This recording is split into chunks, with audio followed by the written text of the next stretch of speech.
ገንዘብ መቆጠብ ሀብታም የሚያደርግ ቢሆን ኖሮ የመጀመሪያዎቹ ሀብታሞች የሚሆኑት ቤተሰቦቻችን ነበሩ። ግን አብዛኞቹ ቆጣቢዎች ህይወታቸውን በድህነት ነው የሚያሳልፉት። ምክንያቱም ቁጠባ የገንዘብ ነፃነትን ስለማይሰጥ። ግን ባላችሁበት የድህነት ህይወት ውስጥ ደህንነትና ሴፍቲ እንዲሰማችሁ ያደርጋል። ምክንያቱም አብዛኛው ሰው የሚቆጥበው የሆነ ሰዓት ከሚመጣ ችግር ለማምለጥ ስለሆነ ማለት ነው። ከመናደዳችሁ በፊት አንዴ ስሙ። እኔ እያልኳችሁ ያለሁት ገንዘብን መቆጠብ ምንም አይነት ጥቅም የለውም ሳይሆን ኦፍኮርስ ገንዘብን መቆጠብ ለደህንነትና ህይወትን ለማስቀጠል አስፈላጊ ነገር ሊሆን ይችላል። ነገር ግን በታሪክ ማንም ገንዘቡን ቆጥቦ ሀብታም የሆነ ሰው የለም። ለምንድን ነው ገንዘብን መቆጠብ ሀብታም የሚያደርገው ብላችሁ ብትጠይቁኝ ሁለት እጅግ በጣም ወሳኝ የሆኑ ምክንያቶችን አቀርብላችኋለሁ። አንደኛውና ወሳኙ ምክንያት ሀብታም የሚያደርገው ገንዘብን መቆጠብ ሳይሆን ገንዘብን ማባዛት ስለሆነ ማለት ነው። ገንዘብ መቆጠብ ማለት ከምታገኙት ገቢ ላይ የተወሰነ ያህል ቀንሳችሁ ማስቀመጥ ነው።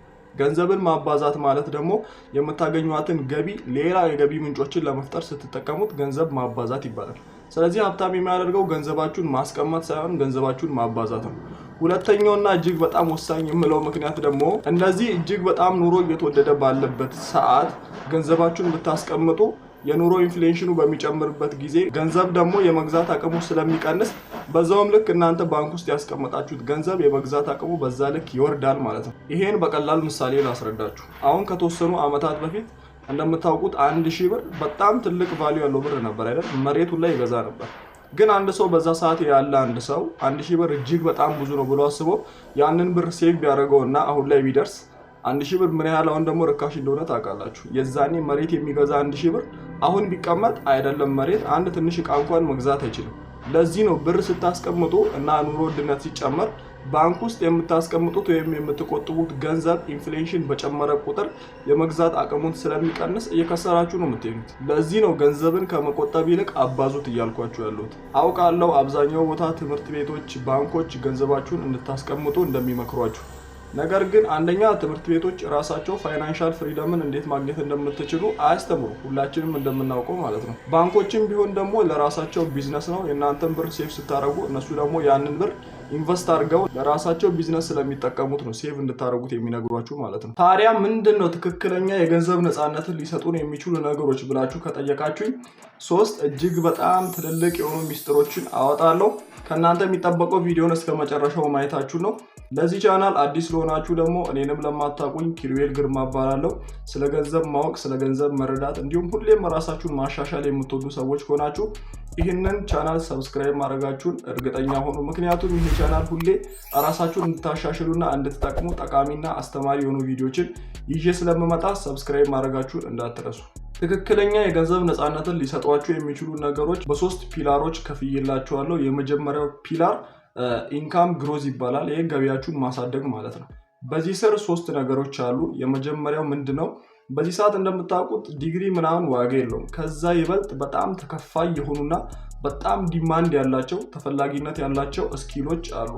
ቪዲዮ ኤዲቲንግ አለ፣ ግራፊክስ ዲዛይኒንግ አለ። እንዲሁም በጣም እኚህ ብቻ ሳይሆኑ በጣም ብዙ ስኪሎች አሉ። እነሱን በነፃ ይሰጣል። ኖርማሊ ትምህርት ቤት ሄዳችሁ ከፍላችሁ የምትማሩት ነገር አይደለም። ዩቲዩብ ላይ ገብታችሁ እነዚህን ስኪሎች በማዳበር የሆነ ሰርቪስ መስጠት ጀምሩ። በራሳችሁ የሆነ ሰርቪስ መስጠት ከጀመራችሁ በኋላ ለሆኑ ክላይንቶች ወይም ደንበኞች ከትንሽ ጊዜ በኋላ ይሄን ነገር ወደ ቢዝነስ ታሳድጉታላችሁ። ወደ ቢዝነስ አደገ ማለት ምንድነው የሚሆነው? በእናንተ ስር እንደናንተ አይነት ተመሳሳይ ክህሎት ያላቸውን ሰዎች ሃየር ታደርጋላችሁ ወይም ደግሞ ትቀጥራላችሁ። ቢዝነሳችሁን ስኬል ታደርጉታላችሁ። ከትንሽ ጊዜ በኋላ ቢዝነሳችሁ በራሱ ሰዓት እየሰፋ ይመጣል። በዚህ ሰዓት የምታደርጉት ከቢዝነስ ወደ 3ኛው ስቴፕ ወይም ኦነርሺፕ ወደሚባለው ስቴፕ ታሳድጉታላችሁ። ኦነርሺፕ ማለት እናንተ ባለቤት ትሆናላችሁ፣ ቢዝነሱ ባለቤት። እዛ ቢዝነስ ጋር እናንተ መገኘት አይጠበቅባችሁ። የምታደርጉት ምንድነው? ቀደም እንዳልኳችሁ ከእናንተ ስር የሚሰሩ ብዙ ሰራተኞች አሉ። እነዛን በደንብ ታሰፏቸዋላችሁ። ምክንያቱም ሰራተኛ በበዛ ቁጥር የእናንተም ደግሞ የመስራት አቅማችሁ በጣም ስለሚጨምር ሰራተኞቻችሁን ታበዛላችሁ። ከዚህ በፊት እናንተ የምትቆጣጠሩ ከሆነ ሰራተኞቻችሁን እንደናንተ ሆኖ ኮንትሮል ሊያደርግ የሚችል ማናጀር ትቀጥራላችሁ። ከዛ በኋላ እናንተ ስራ የሚሆነው ማናጀሩን መቆጣጠር ነው እንጂ እታች ወርዳችሁ ተቀጣሪዎችን የመቆጣጠር ኃላፊነት የለባችሁ።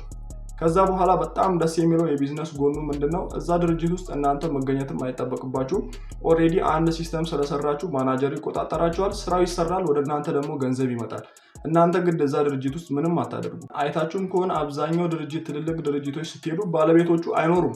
ምክንያቱም ባለቤቶቹ አንዴ ሲስተሙን ሰርቶ ቢዝነሱን አቋቁመው በማናጀር ይተዳደራል ቢዝነሱ። ከዛ በኋላ ገንዘቡ ወደ እነሱ ይገባል። እነሱ ግን ሄደው ሌላ ቢዝነስ ነው እያቋቋሙ ያሉት፣ ሌላ ሁለተኛ ማለት ነው። ስለዚህ እናንተም በዚህ መንገድ ቢዝነሶቻችሁን ማቋቋም ከታች ከብሮክ ሌቭል ምንም ከሌለው ሰው ተነስታችሁ በዚህ ሲስተም ትልልቅ ቢዝነሶችን ቢውልድ ማድረግ ትችላላችሁ። ሁለተኛው ፒላር እና በጣም ጠቃሚ ብዬ የማስበው ደግሞ አሴትን ቢውልድ ማድረግ ነው። ይሄ አሴት ቢልዲንግ ይባላል። ሁለተኛው ፒላር አሴት የምንለው ነገር ማንኛውም ነገር ሊሆን ይችላል። ግን ምን የሚያደርግ ለእናንተ ተጨማሪ ገንዘብ ካላችሁ ገንዘብ ተጨማሪ ገንዘብ ሊያመጣላችሁ የሚችል ነገር አሴት ይባላል። ትልቅ ህንፃ ሰርቶ ማከራየት ሊሆን ይችላል፣ ሆቴል መገንባት ሊሆን ይችላል፣ ሪል ስቴት መስራት ሊሆን ይችላል፣ ወይም ደግሞ ሆስፒታል መገንባት ሊሆን ይችላል። እነዚህ ነገሮች ላይ የምታወጡት ገንዘብ ሪተርን ኦን ኢንቨስትመንት ይባላል፣ የቢዝነስ ሞዴሉ ማለት ነው።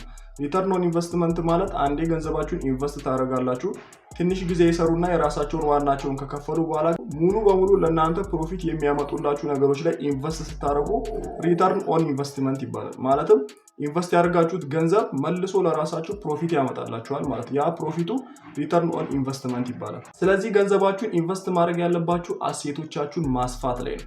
ሶስተኛው ፒላር መኒ ሰርኩሌሽን ይባላል። በጭራሽ ገንዘባችሁ አንድ ቦታ እንዲቀመጥ አታርጉ። ገንዘባችሁ መንቀሳቀስ አለበት።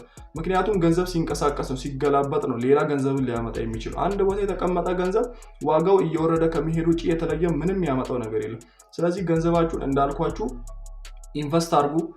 ገንዘብ ሊጨምሩላችሁ የሚችሉ ነገሮች ላይ አውጡት። ገንዘባችሁን አንቀሳቅሱት እንጂ አንድ ቦታ በጭራሽ እንዲቀመጥ እንዳታደርጉ። እነዚህን ሶስት የነገርኳችሁን ፒላሮች ተጠቅማችሁ ብሮክ ከሆነ ሌቭል ወይም ምንም ገንዘብ ከሌለው ሰው ይሄን ሲስተም ቢውልድ አድርጋችሁ ፋይናንሻል ፍሪደም ላይ መድረስ ትችላላችሁ። እንደምታስቡትም ሀብታም መሆን ትችላላችሁ።